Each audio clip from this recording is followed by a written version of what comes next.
محرم میں مرثیے سن رہے ہیں، رکشے والے بھی مرثیے لگا کے، ٹیکسی والے بھی مرثیے لگا کے، تو بھائی یہ اسلام نہیں ہے، یہ سمجھ رہے ہو؟ جو اس کو اسلام سمجھتا ہے وہ کرے، لیکن ہم سنی مذہب جو ہے وہ اس کی نظر میں یہ اسلام نہیں۔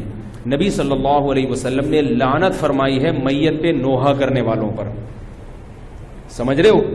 آپ نے فرمایا جو گریبان پھاڑے وہ ہم میں سے نہیں ہے۔ میت پہ چیخنا چلانا، اس کو نبی صلی اللہ علیہ وسلم نے لعنت والا عمل قرار دیا ہے۔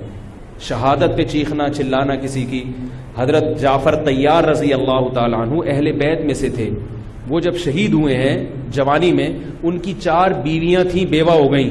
معذرت کے ساتھ یہ میں ٹاپک نہیں لا رہا، جو خود سے آ رہا ہے اسے آنے دو۔ اب شہید ہی چار بیویاں ہی بیوہ ہوئی تھی، تو میں ان کو آپ کی خوش کرنے کے لیے ایک تو نہیں کر سکتا نا۔ ان کی 4 بیویاں کیا ہو گئی؟ بیوہ ہو گئی۔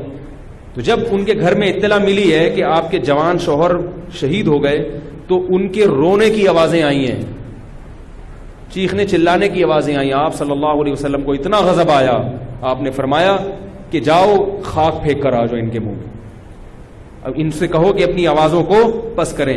حضرت جعفر طیار بھی اہل بیت میں سے تھے، نبی کے سگے چچا کے بیٹے تھے، تو اہل بیت کی شہادت پر آپ صلی اللہ علیہ وسلم نے چیخنے چلانے سے، رونے سے منع کیا۔ اور حضرت جعفر طیار ظلمن شہید ہوئے تھے نا، ظلم ہوا تھا ان کے اوپر۔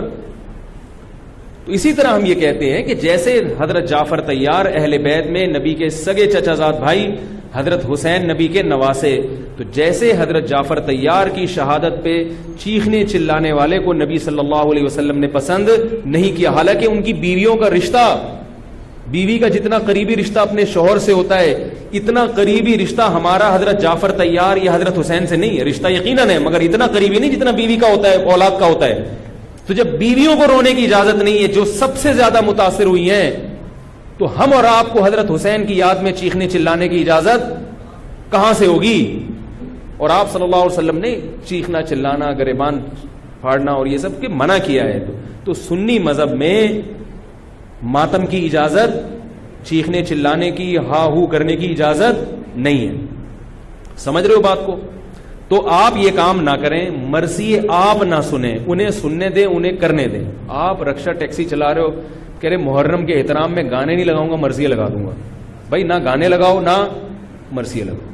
اور مرثیوں میں جس طرح سے اہل بیت کا نام لیا جاتا ہے، اس میں اہل بیت کی عزت نہیں ہے، بلکہ اہل بیت کی توہین ہے۔ ہائے زینب، ہائے یوں، ہائے یوں۔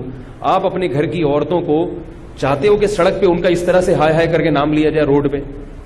جب ہم اپنی عورتوں کے لیے ایسی توہین برداشت نہیں کرتے، وہ عورتیں جن کے تقدس کی قسم اٹھائی جا سکتی ہے، جن کے ناخن بھی کوئی نامحرم نہیں دیکھ پاتا تھا، اہل بیت عورتیں تھیں، نبی صلی اللہ علیہ وسلم کی نواسیاں، نبی صلی اللہ علیہ وسلم کے خاندان کی عورتیں، حضرت حسین رضی اللہ تعالیٰ عنہ کے خاندان کی عورتیں، تو ان کے بارے میں میرے بھائی کیسے یہ برداشت کیا جا سکتا ہے کہ کوئی بھی چیخے چلائے، ان کا نام اس طرح سے توہین آمیز لہجے سے؟ اسلام نے اکرام سکھایا ہے، عزت اور احترام سکھایا ہے، اور عزت و احترام کے اصول اور آداب بھی سکھائے۔